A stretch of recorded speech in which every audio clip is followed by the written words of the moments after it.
Bonjour et bienvenue sur Pasteur du Dimanche. Aujourd'hui, je voudrais vous parler de la fidélité, parce que c'est un mot qu'on emploie souvent, et moi j'entends souvent des choses complètement contraires dans ce mot-là. D'un côté, une certaine admiration pour ceux qui arrivent à tenir le coup dans le temps, que ce soit vis-à-vis de convictions ou vis-à-vis d'une relation, en amitié ou en amour, et de l'autre côté, une espèce de méfiance, comme s'il pouvait y avoir un conflit entre deux fidélités, et que être fidèle à l'autre ou aux autres ou à des idées, c'était renoncer à être fidèle à soi-même ou s'enfermer. Dans la Bible, on trouve d'ailleurs cette image du fidèle qui est complètement enfermé, emprisonné, à travers le pharisien, la figure du pharisien, qui est surtout employée dans les évangiles, et particulièrement dans l'évangile de Luc. Et le pharisien, c'est vraiment celui qui est tellement sûr de ses convictions qu'il est complètement enfermé à l'intérieur d'elle et coupé des autres, et il se coupe même de Dieu.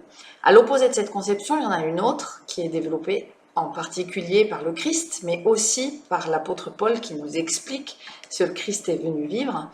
Et moi, j'ai choisi la deuxième épître de Timothée, à Timothée, et en particulier le chapitre 2, dans lequel Paul développe une conception de la fidélité comme étant une liberté. Alors, il ne nous dit pas que c'est facile, il nous dit même que c'est difficile. Il compare ça à une guerre, à une victoire sportive ou à une récolte de quelqu'un qui aurait bien travaillé dans ses champs. Mais il nous dit que cette persévérance, en fait, elle s'appuie sur une autre persévérance qui est la fidélité de Dieu envers nous.